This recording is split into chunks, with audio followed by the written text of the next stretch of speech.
Hai, halo, assalamualaikum warahmatullahi wabarakatuh. Selamat pagi, salam sejahtera untuk kita semuanya. Kita melanjutkan diskusi kita tentang pensiun planner. Pertemuan kemarin di part pertama kita diskusi tentang pensiun planner ya. Nah, di part ini kita diskusi bagaimana para pensiunan mewujudkan apa yang mereka inginkan. Yang pertama adalah mereka harus tahu apa yang menjadi tujuan hidup mereka setelah pensiun. Contoh misalnya, ketika setelah pensiun mereka ingin melakukan kegiatan di bidang spiritualitas, ya berarti mereka ya ke gereja, ke masjid, ya. Nah, kalau umpama tujuan hidup mereka setelah pensiun adalah bergerak di bidang bisnis, ya, salah satunya misalnya berkebun, maka apa yang membuat mereka ingin berbisnis kebun tersebut? Nah, di sini saya akan menjelaskan mengapa tujuan hidup mereka itu menjadi sesuatu yang sangat penting sekali dalam hidup ini. Nah, para pensiun yang saya teliti, ada 5 hal yang membuat mereka semangat untuk terus melakukan tujuan hidup mereka. Yang pertama adalah tentang financial freedom. Ya, jadi mereka melanjutkan kehidupan mereka berbisnis itu adalah semata-mata ingin bebas secara finansial. Kenapa? Karena pada saat bekerja mereka mendapatkan keuangan, setelah bekerja otomatis uang itu akan berhenti kecuali mereka sudah menginvestasikan sebelumnya, sudah deposito, sudah nanam saham dan sebagainya. Namun ketika mereka melanjutkan di bidang usaha, mereka ingin bebas secara finansial. Kenapa? Karena hidup masih panjang, mereka harus melaksanakan kehidupan selanjutnya, maka mereka membutuhkan uang. Yang kedua adalah family time.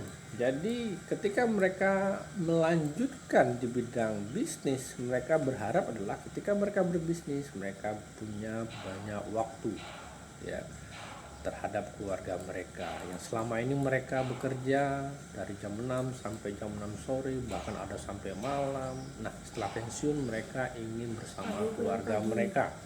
Nah, ada lagi pagi pulang pagi gitu ya, ada yang pergi sebulan nggak pulang-pulang, nanti setelah itu baru pulang 1 minggu balik lagi gitu ya. Nah, oleh karena itu setelah pensiun mereka ingin bersama keluarga mereka. Nah, salah satu cara untuk bersama keluarga adalah melakukan bisnis. Jadi kita yang mengatur waktu bersama keluarga kita. Nah, yang ketiga adalah melanjutkan bisnis itu karena personal satisfaction atau karena sebuah kesenangan ya. Kalau umpamanya Anda menyenangi bisnis Anda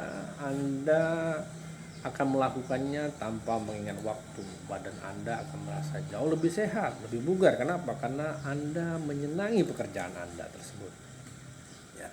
Jadi ada orang berbisnis itu tetap semangat. Kenapa? Karena dia menyenangi apa yang mereka lakukan. Maka ada yang berbisnis sesuai dengan hobi, kesenangan, dan bakatnya. Yang ketiga adalah degree of spirituality.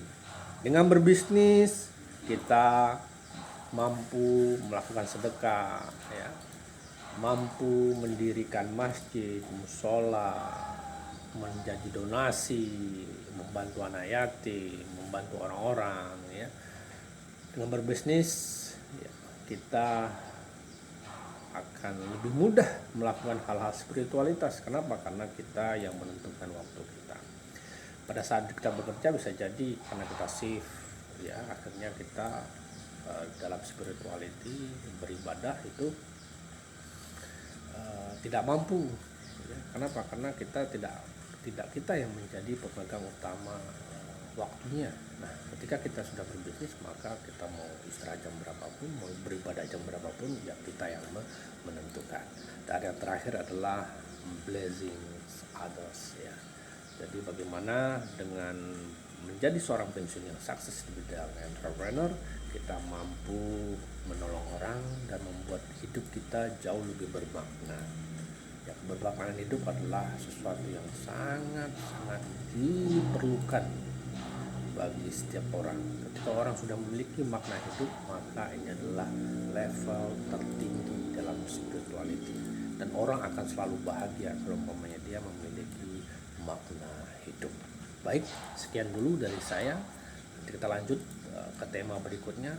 Assalamualaikum warahmatullahi wabarakatuh. Salam bahagia, salam sukses, salam waras untuk kita semuanya. Dari saya, Coach Dr. Patisina, founder Rumah Belajar NLP Yogyakarta. Sekian, jangan lupa subscribe channel YouTube saya.